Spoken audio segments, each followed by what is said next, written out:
Madinah merupakan kota yang dirindukan banyak insan. Kota ini memiliki berbagai keutamaan dan keistimewaan serta menjadi tujuan singgah peziarah dari berbagai penjuru dunia, termasuk dari Indonesia. Terlebih pada setiap musim haji, khusus bagi jemaah haji Indonesia. Selama di Madinah mereka akan melaksanakan salat berjemaah di Masjid Nabawi sebanyak 40 kali berturut-turut. Ibadah ini dikenal dengan Arba'in. Di Madinah, jemaah juga berziarah ke makam Rasulullah SAW dan sejumlah tempat bersejarah lainnya. Di antara tempat bersejarah yang dikunjungi jamaah haji Indonesia adalah Masjid Kuba, Masjid Qiblatain, Khandak dan Jabal Uhud. Biasanya, di tempat-tempat tersebut para jamaah diperkenankan turun bas untuk mengabadikan momen. Namun, di antara tempat tersebut yang paling ramai dikunjungi jemaah atau pengunjung adalah Masjid Kuba. Masjid ini merupakan masjid pertama yang dibangun oleh Rasulullah Shallallahu Alaihi Wasallam pada tahun 1 Hijriah di Kuba. Ia memiliki pesona keindahan dan nilai sejarah yang penting dalam tarikh Islam sehingga menjadi tempat yang menarik untuk dikunjungi. Masjid tersebut menjadi titik awal sejarah kemasjidan dalam Islam. Ia berada di tepi kota Madinah di kawasan perkampungan yang dinamai Kuba, lebih kurang 5 km di arah selatan Masjid Nabawi. Kalau dalam bahasa Aceh berarti saya bawa. Hal ini sesuai dengan sejarah di mana Rasulullah SAW membangunnya setelah tiba dari perjalanan hijrah dari kota Makkah. Dalam Al-Quran disebutkan bahwa Masjid Kuba adalah masjid yang dibangun dengan dasar ketaatan dan ketakwaan Rasulullah SAW kepada Allah SWT. Sesungguhnya masjid yang didirikan atas dasar takwa, Masjid Kuba, sejak hari pertama adalah lebih patut kamu salat di dalamnya. Di dalam masjid itu ada orang-orang yang ingin membersihkan diri, dan Allah menyukai orang-orang yang bersih. Qs Taubah 9:108.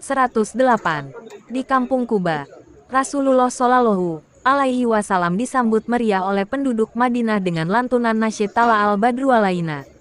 Beliau singgah di Kuba selama 4 hari, dan beliau memerintahkan untuk membangun Masjid Kuba bahkan ikut terlibat dalam proses pembangunannya. Setelah berada di Madinah, Nabi Muhammad SAW selalu menyempatkan diri mendatangi Masjid Kuba untuk melakukan salat 2 rakaat.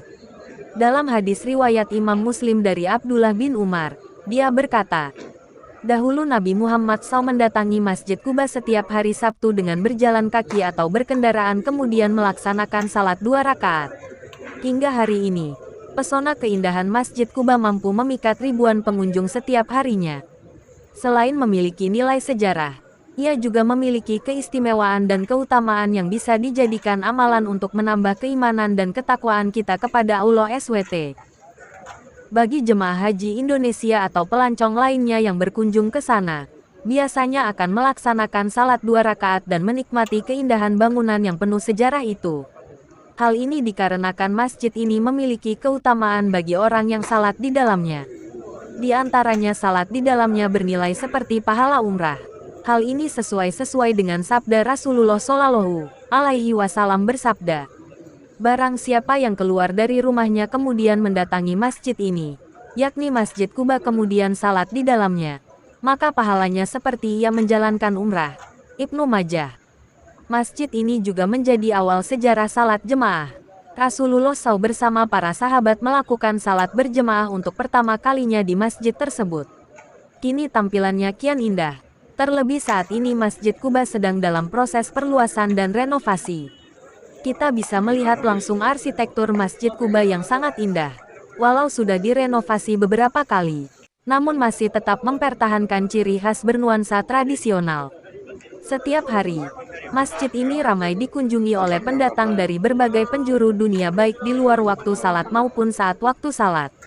Di sana juga tersedia air zam-zam seperti di Masjidil Haram dan Masjid Nabawi. Di sekitar masjid juga terdapat maktabah, perpustakaan, dan sejumlah toko jual es.